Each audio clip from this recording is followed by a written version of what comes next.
हिंदी में उसका नाम है द्वारिका। अब मराठी में द्वारका।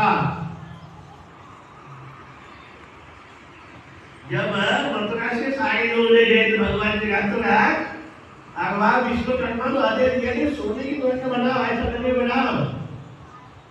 और दरवाजा कहाँ है वो दिख देगा रात का समय। द्वारका द्वारका दरवाजा कहाँ बोले, तब से नाम था क्या हुआ द्वारका। संस्कृत क्या बोलते उसको द्वारावती। अभी ये तो एबीसी वाला काम हो गया, एबीसी वाला काम हो गया। ये तो दोबारा पीछे मुड़ के जाना है। तो उन्होंने बोला भाई द्वारावती में द्वारिका में चक्रमणि प्रभु रहते थे, उनका सेवा दर्शन करो। कौन बोल रहा है, भगवान चक्रधर प्रभु जी महेश्वर को बता रहे हैं। कहाँ बताया उन्होंने, कहाँ पे ये चर्चा हो रही है,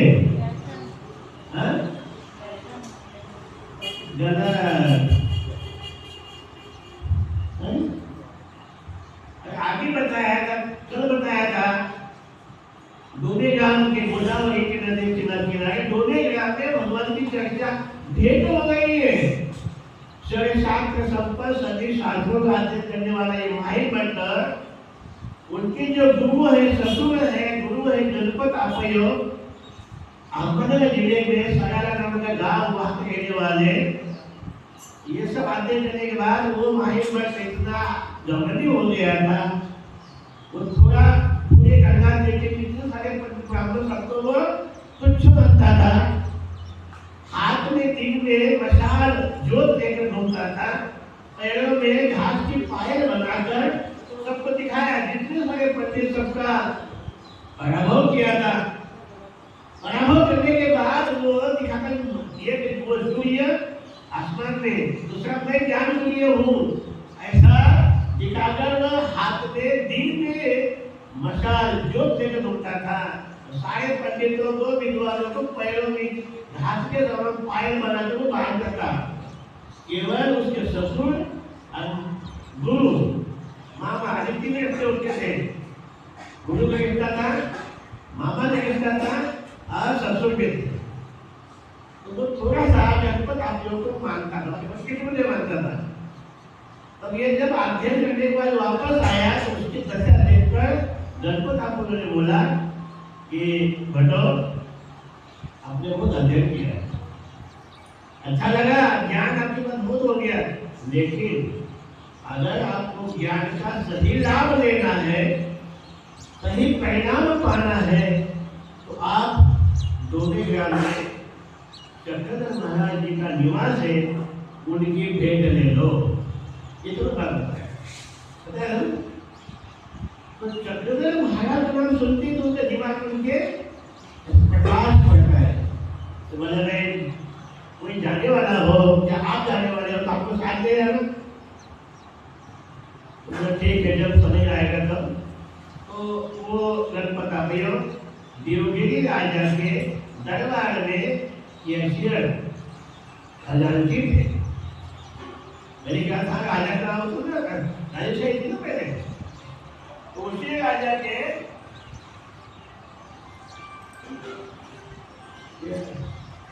ये बाधा आपने कर दो थी।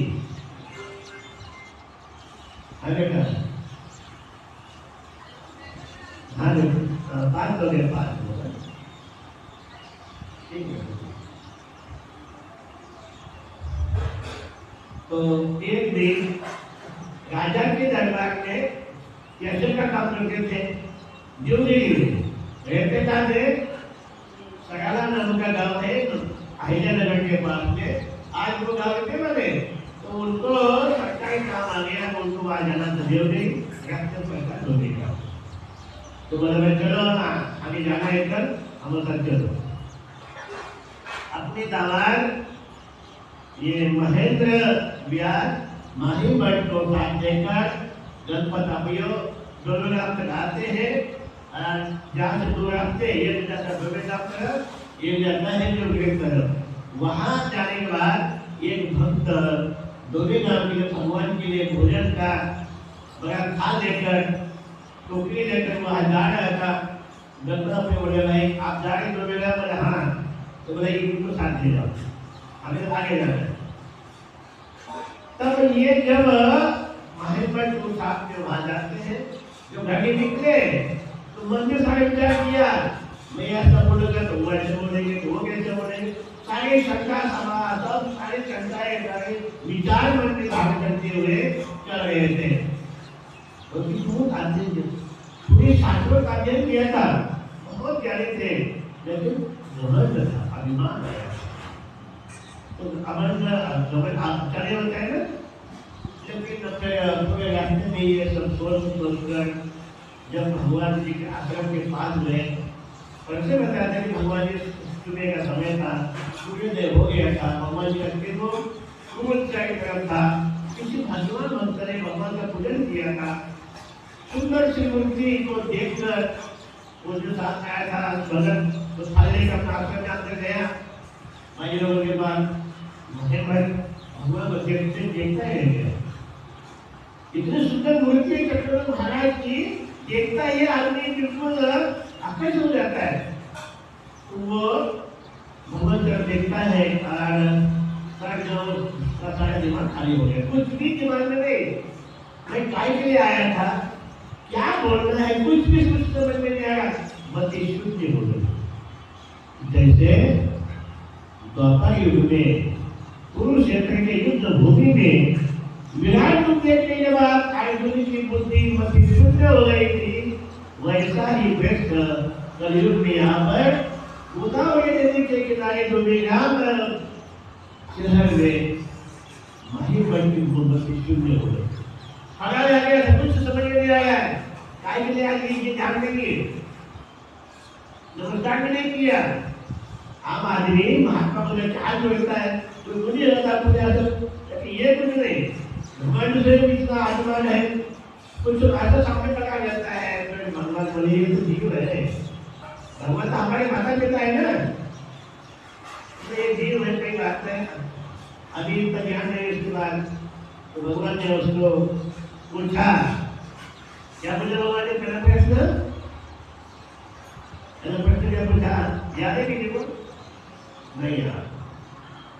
पृथ्वी का प्रकरण वर्ष पृथ्वी की शुरुआत वैसे होती, भगवान ने पूछा, बटो पंडित आध्यात्मिक संस्कृति छेद हुए ऐसा कई उपाय? जन्म मृत्यु का चक्र काटते आपके पास कोई उपाय है? उसने कभी सुना ही नहीं था, तो ऐसा हिल जाता है। फिर बोला भाई आपको इतना मालूम नहीं है तो आप यहाँ क्यों बैठे हो? उल्टी सीधी बात आता, तो आजू बाजू में जो भक्त आते ऐसे क्यों बोलते हैं? तो जीव है, तो फिर ये चर्चा वहाँ बोल दे, तो मतलब कर्म करें, ज्ञान उदय होगा तो मोक्ष मिलेगा। तो बोले कर्म के प्रकार होता हमें क्या मालूम है?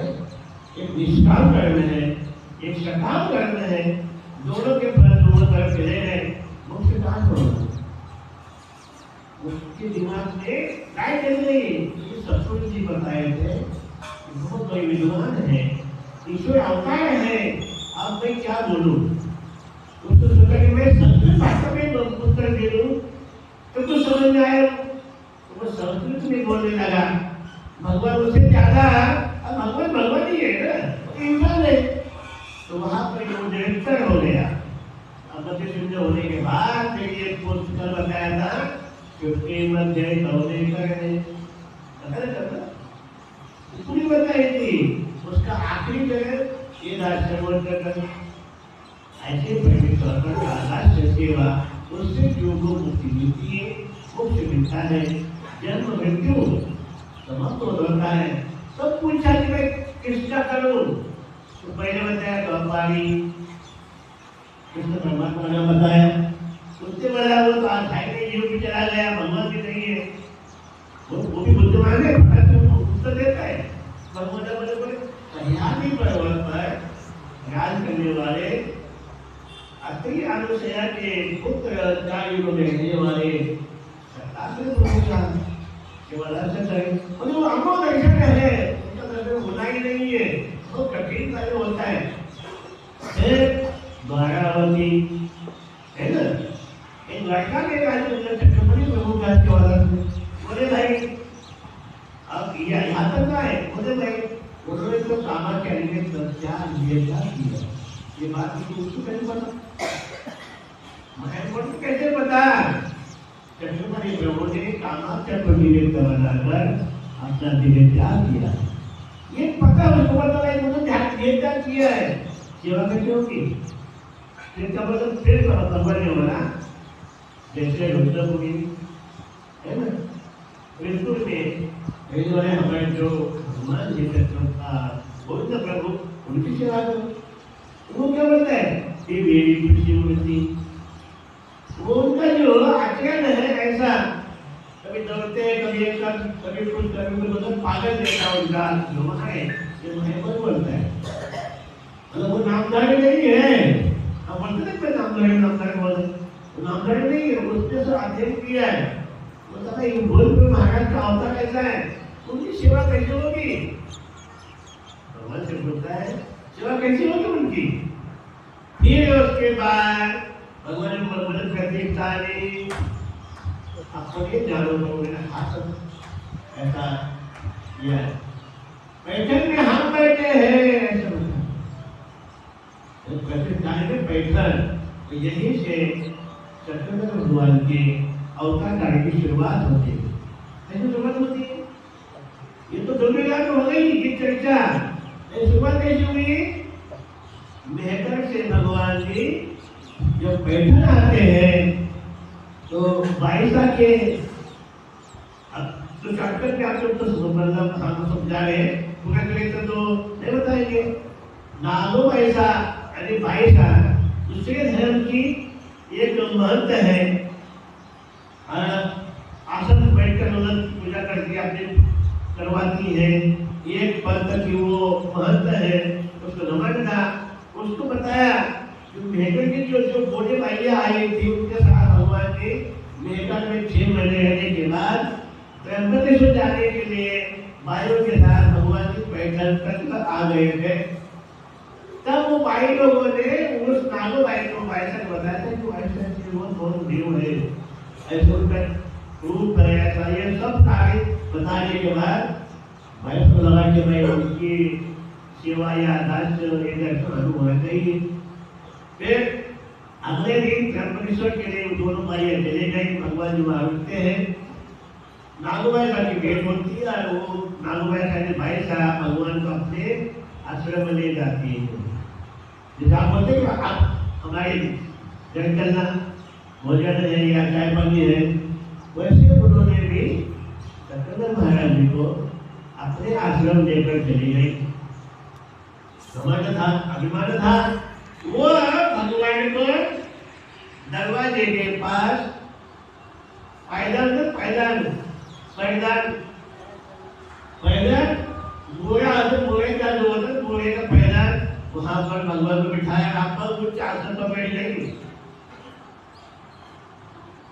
तो क्या है ना पैदल में बिठाया यहाँ बैठ जाओ कुछ आसन पर लगे बैठ जाते और उसके बाद नारियल के वो कटोरे में भगवान को भोजन दे दिया भगवान उसके तरफ देख रहे हैं लेकिन वो देखते नहीं है क्योंकि आंखों में आंख लेने का सामर्थ्य उसके पास नहीं है भगवान में निराभिमान जीव है क्या करे उसके समझ नहीं कि भाई ये परमेश्वर है वो आपको जीव है समझ नहीं है 3 दिन तक भगवान जी रोज वहीं पर बैठते हैं वो अपनी पूजा करवाते अपने शिष्यों के माध्यम से और खाली कराते भगवान उसको देखते हैं वो कब देखे मेरे अंदर अब मैं दुखी के द्वारा उसको प्रेमदान दे दूं क्या दे दूं प्रेमदान जिसके लिए सारा संसार परेशान है इसी महात्मा सभी भगवान का प्रेमदान मांगते हैं क्यों मांगते क्यों मांगते